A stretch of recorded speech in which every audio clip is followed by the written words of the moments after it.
Okay, so you Google for, or you use your favorite search engine to search for station wallet.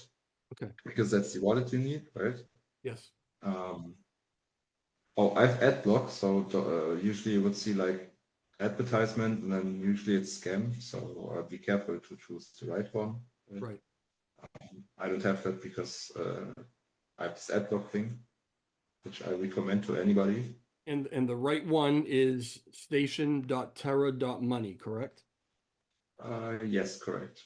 Okay. So for now, I will just use station.terra.money.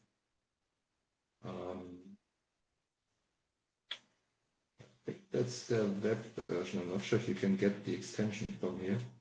So then what I would do is go to this the extension side of your browser, right? For Chrome and Edge, I think it's Chrome Web Store.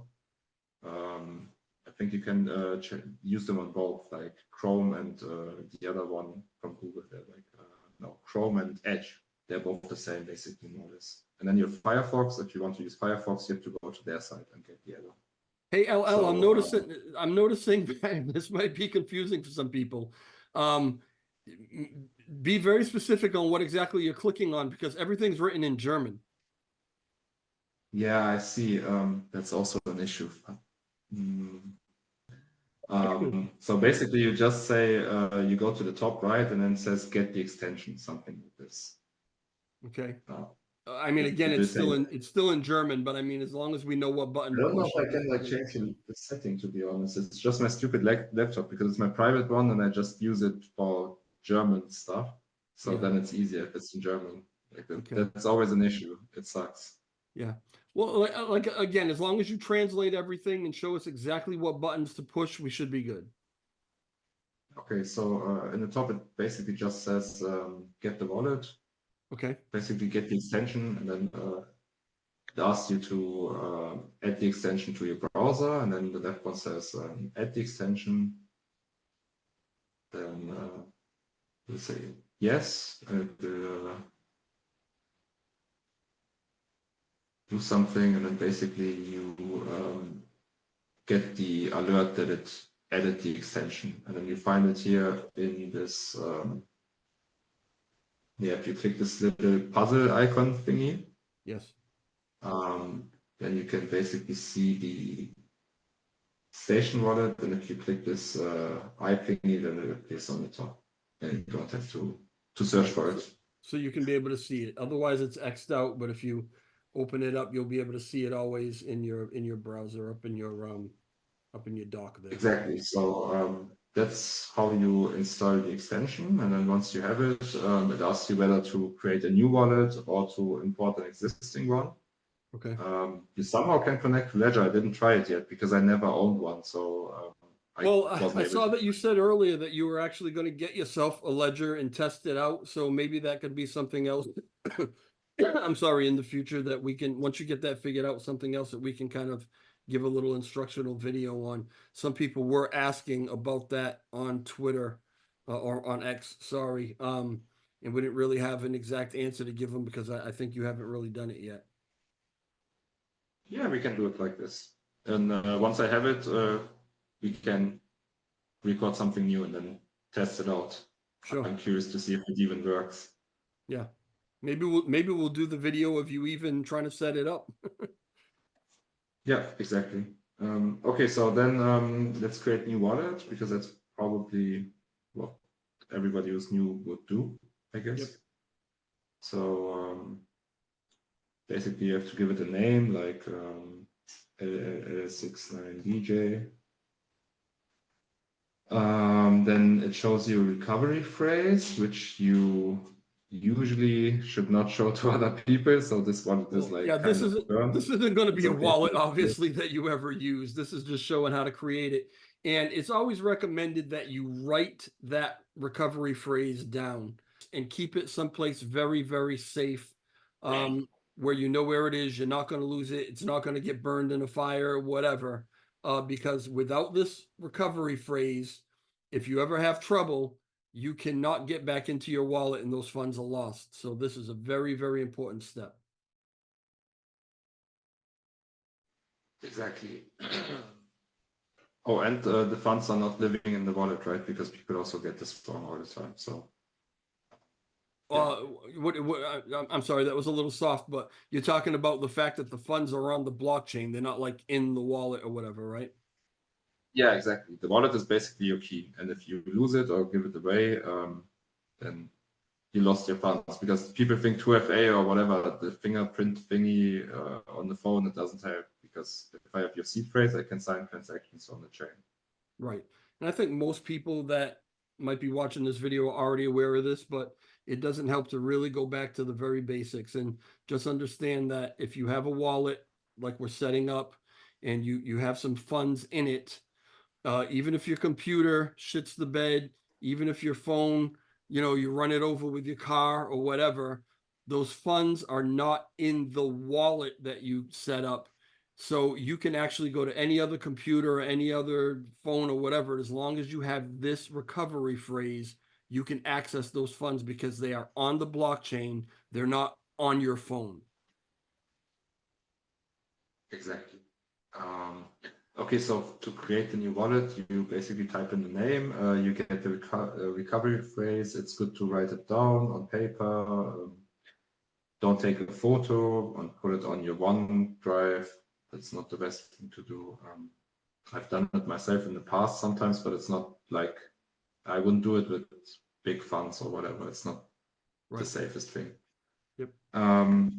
Okay, then you go to create wallet and be prepared for this to ask you like what's the third word or the 10th word or whatever. There's like a question to make sure you wrote it down.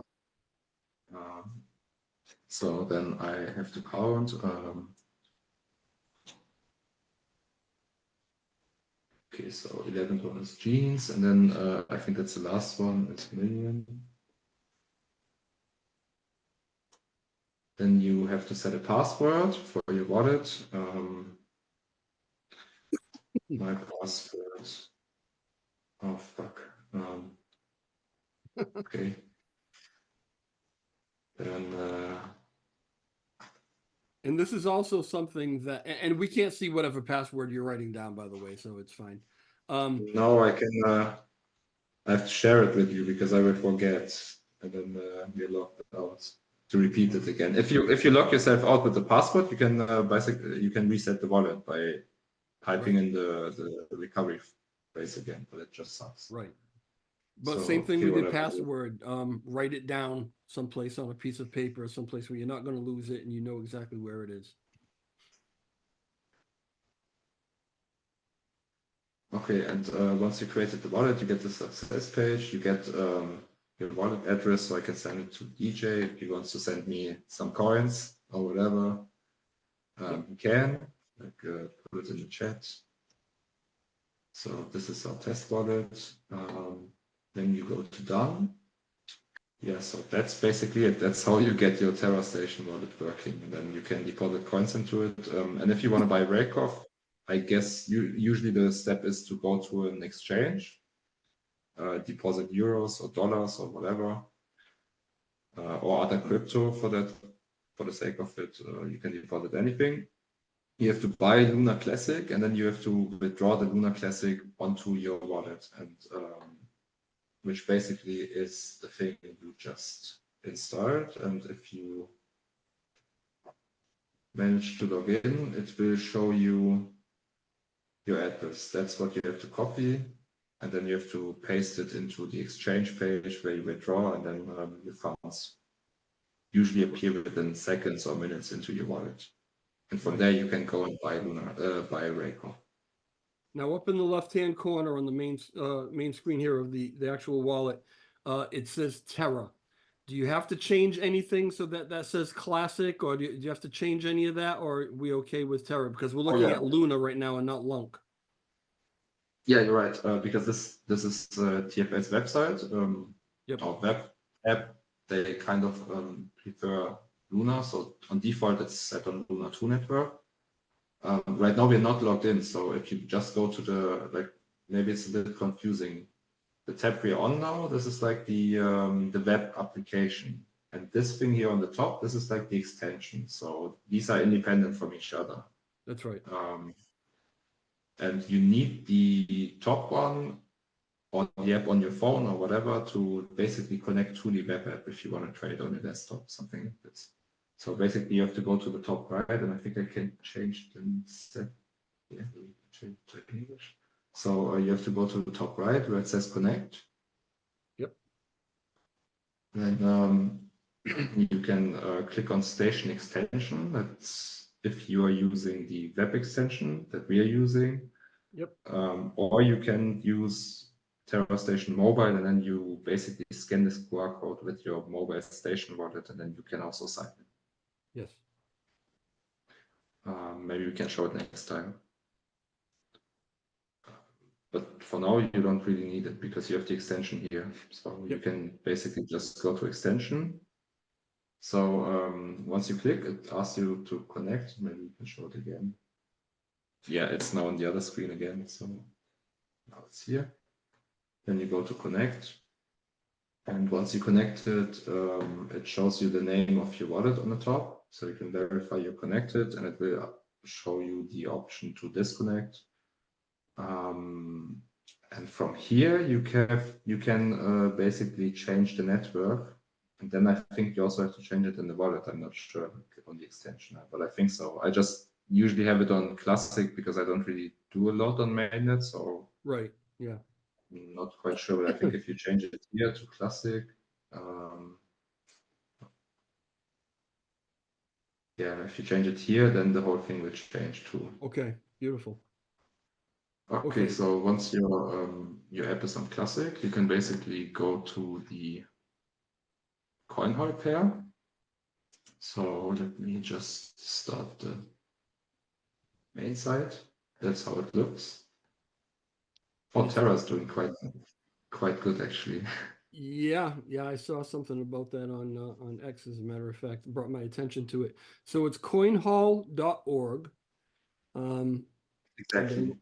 And then once we get there, we're going to go to the, what are we going to go to, the Terra/Lunk?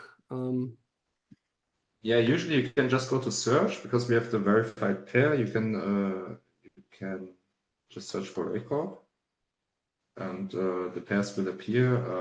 The USDM one is not from us. It's like I don't know, somebody made it. The Luna one is ours. That's a real pair. Coinal is right now working on fixing the price feed, but that's on a different chain. So that's on Migaloo chain. Right. Once they fix it, maybe we can show it. Yep, that's The main Migaloo. pairs I don't want to skip past that. The USDM one is not us. It's not. So just don't click on that one. That's not a valid one for us. yeah, well, the token is valid. Like it's our token, but it has no liquidity, and I don't know what USDM really is. Like it doesn't. Yeah, but it's nothing that we mess with. So just leave it alone. Yeah, exactly. So the so two ledger pairs are like the Lunk pair and the Terra pair. Terra Classic is the blockchain on which it's traded, on which the DEX basically lives. mhm. And then the right one, the gray one, Terrapod, is basically the DEX, the name of the DEX. So on Terra Classic, it's Terrapod, and on Migaloo chain, it's White Whale DEX. Right, so then you can go to the Lunk pair because that's probably what most people trade in. Basically, what you have to do is, in case you want to buy or sell, you would have to connect your wallet, which I think should not work now because we don't have transactions yet, but we can try. Then you get this nice pop-up here, which asks you to basically connect to your wallet, and you can change it here if you have something else. You can attempt. I got some sort of error. I'm not sure if I could actually trade if I wanted to. Like if I deposit Blanc now on mobile, you get an error. You have to like do one small in-wallet swap using TerraSwap or whatever before you can connect to CoinHall. I'm not sure if it works out of the box on the web extension. We have to just test it. Okay. Okay, so actually I have to send some link to my. Right. think we actually should be ready. Yeah, I deposited 10,000 lang because we should start small, right? Don't gamble all your bags. I think that's like $1 or something, maybe less. Now let me pause you. Now let me pause you for a second. So what LL did is he already had some lunk in another wallet, and he deposited it from that wallet to this wallet. But if you don't have any lunk, then you're going to have to buy some LUNC, and and fund your wallet so that you can make these trades. Exactly. Yes. So I basically simulated sending from an exchange because that's what most people would do. Yeah. So now you see we have $1.27. I have 10,000 LUNC. And if you want to trade, you basically just put in the amount you want to trade, like, for example, I don't know, 1,000. So I want to buy 12 cents worth of Rakoff. And then maybe we can explain what this stuff means. Here it says this minus 2.17%. Yep. And if you go to here, it says price per lung, minimum received, network fee, burn tax. So basically the pair is traded in lung. So you can always see the dollar value, but it's just a gimmick of CoinHall to show you the dollar price. Like basically the pair is lung. So the real price is 0.046 Lunar Classic per Rakoff. Okay, anyways, so that's the pair. Okay, anyway, so the pair is traded in lung. You have the price, which is also shown here. Then it shows you the minimum received, network fee, and burn tax. And now the interesting part is here, the minus 2.1%. 2.17%. Exactly. That's basically your price impact. It means that based on the liquidity, which is in the pool, right now you have like 6 billion Rakoff and 280 million Lunar Classic. So this basically means 280 million Lunar Classic represents the value of 6 billion Rakoff. Because Lunar Classic is traded against the dollar somewhere on Binance or whatever, you can basically get a dollar price for Rakoff. That's what it means. Okay. And depending on how much Rakoff and Lunar Classic you have in this pool, you can either place bigger orders or smaller orders with more or less price impact, which means you can basically make an analogy to a swimming pool. And if it's really big, then you can have a lot of people jump in and not much will happen to the water inside, right? But if it's very small and you have some big fat guys jumping in, then all the water will go out. That's basically price impact in a DEX pool. So meaning if you have around 70 grand of liquidity and you want to buy like, I don't know, you want to buy $60,000 worth of Lunar Classic, then it's basically too much, more or less. Like you are dragging the price up, you will print the candle like this, basically. Yeah. If you do. That's basically the number you see here. So you have to basically adjust a little bit. You can try to snipe, like if somebody else buys a slightly bigger amount, you can try to sell a slightly bigger amount, to make up for the price impact. It's like trading strategies on this. But if you just want to buy normal amounts, let's say retail amounts, $100, $200, it won't be too much of an issue. And something that I recently learned myself, I wasn't aware that the slippage number here, that's slightly different actually. That's like people confuse this. I also confused this in the past myself. But slippage is different than price impact because price impact is the impact that the size of your order relative to the pool size has. On the price you get. Basically, if you pay $10,000, you get worth $9,000 of tokens because your order is too big for the pool to handle. So you get slightly worse price, right? Yes. Slippage is slightly different because slippage means that if other people place orders before you do, like it's a time issue then. Like you place an order and you press submit or swap, and 3 other people in the meantime trade before you do with bigger orders. And they drag the price up a lot more than what you were willing to pay, basically. That's slippage. So with slippage, you can protect yourself from volatility while markets are hot, basically. So slippage is basically like your tolerance as far as how much you're willing to lose to make the trade, to make the swap go through. If I'm wording that correctly, and that's why you want to set your slippage. But sometimes, if you've got a really hot market and things are really cooking, and you really want to get in, you might need to set that slippage pretty high in order to make the trade go through. Some higher volume trades that I've done lately with some really hot meme coins or cryptocurrencies where a lot of people are trading.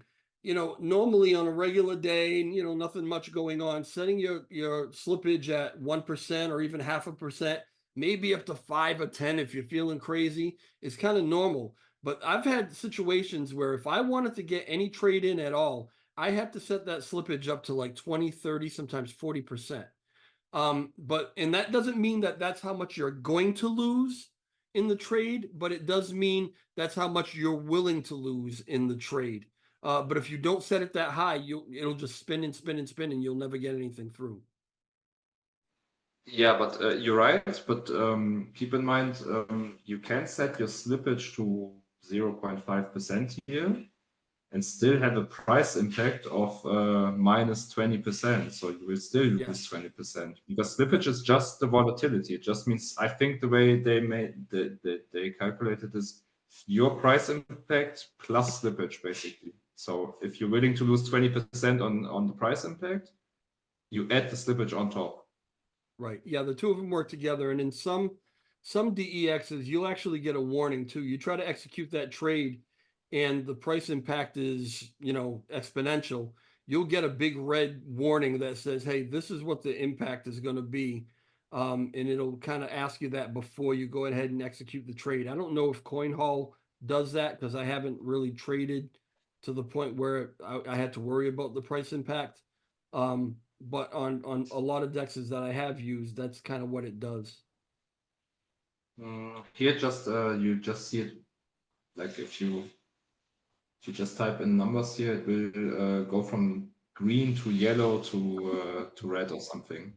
But So it with will let you execute. So with CoinHall, if that price impact is, really large, let's say it's, like 50, 60, 70%, something crazy or whatever, right? It won't give you a warning. You just have to pay attention to it yourself. I think so, yeah. Okay. Because All right. this is Well, basically that's good to the know. minus here. This is basically a warning because it pretty much tells you like sorry, it pretty much tells you if you want to buy like 12 grand.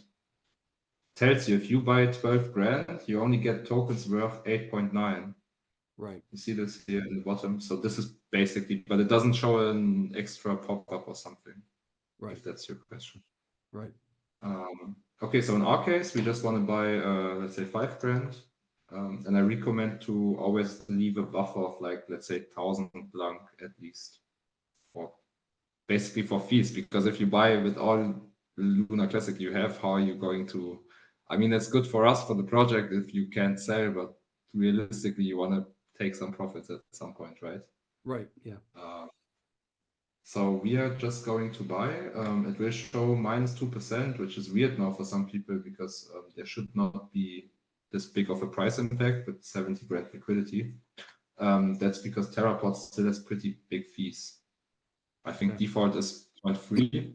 And until they release V3, the new version, which is going to be, I think, pretty much soon, like sooner than we are going to release Protocol X, probably a lot sooner than that. I think they're just waiting for some chain upgrades and stuff and testing to be done, and they're pretty much ready, so should be soon. And until then, the fees are pretty much high, so that's basically normal slippage. Our price impact right now we have like pretty much 0, but it's 2% because of the fee. So Everybody jump to on keep. X and tag Rexy and ask him why his fees are so high. He'll love it. Okay, let's just try if it's going to execute or not. I hope it does. So then you get this pop-up again. It asks you to execute the contract because the DEX stuff is on-chain smart contract stuff, right? So you have to like sign a transaction to make it happen. And get in the habit hopefully, when those I'm sorry, when those pop-ups come up, get in the habit of reading through it before you just press OK. Most of the time, if you kind of have done this a million times, you kind of know what you're doing. You're going to be all right. But it has happened to me, and so I have to warn everybody. And I think everybody's aware of this. That it wasn't that long ago. I had my entire wallet drained in a matter of seconds because I was distracted, and I was on a scam site. I didn't realize it. If I were paying attention, I would have realized it. When I was having a conversation with someone else, but I wanted to get in on this thing really fast. And, instead of reading and taking my time and paying attention to what I was doing, I was just clicking OK, OK, OK. And I was basically giving permissions for them to wipe my wallet out, which is exactly what they did. And I lost about $10,000 worth of cryptocurrency. So even if it's something that you've done a million times and you're on CoinHall or you're on Uniswap, whatever it is that you're using, and you've seen that pop up a million times, get in the habit of taking a second and reading through it all, because you never know if there might be something that you look at and all of a sudden you see it and you're like, wait a minute, that doesn't look right. That's not the way it usually looks. And that can be a red flag and maybe save you from losing some screwy things. So anyway, I just wanted to throw that in there.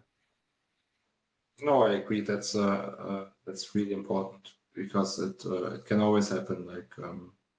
And also what helps is just use an ad block on your browser, because then you usually don't even see the advertisement. Because usually what happens is people go to like most, not always, but a lot of this stuff happens when you go to Google and then you Google stuff, and you end up on a phishing site because it's like in the advertisement, it's not filtered, and then you click on the wrong thing. It also happens with Station Wallet a lot, so be really careful to use the right things.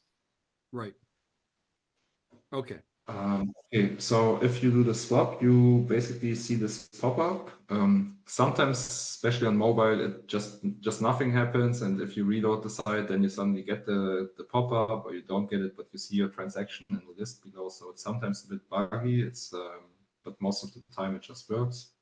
So you're not going to lose funds, but sometimes the UI just needs a refresh or whatever. So you have to F5 refresh your browser, basically. And because this went through, we basically got 105 of RAKOFF for our grandchildren or whatever. You can also see usually you can also see the transaction here. I think that's us. All right. So, I mean, I guess that pretty much explains how we will buy on CoinHall with the RAKOFF Lunk pairing. Yeah, I think we can advance from here. So we learned how to buy, how to use CoinHall, and all right, brother. All right. I'm going to go ahead and kill this share screen. And I don't even know if I can kill it. There you go. All right. Where am I? I don't even know where I am. I kind of lost myself. All right, here I am. All right. Thank you very much, LLL69, for jumping in and doing this. Again, for everybody, there's going to be more of these to come. If you had any questions or if you wanted anything explained more thoroughly that we went over today, just leave comments in the comment section. And I will try to get to those as soon as I can. If I don't have answers, I'll get you answers and get that all to you. Make sure you like and share this video so that everybody can see it. I appreciate that. And the very last thing I'll say is make sure that you go to X and you tag Rexy and you tell him that Lunatic Luna Lover 69 told you to ask him when V3. All right. I'll talk to you later, brother. Awesome. Talk to you later. Later. Ciao.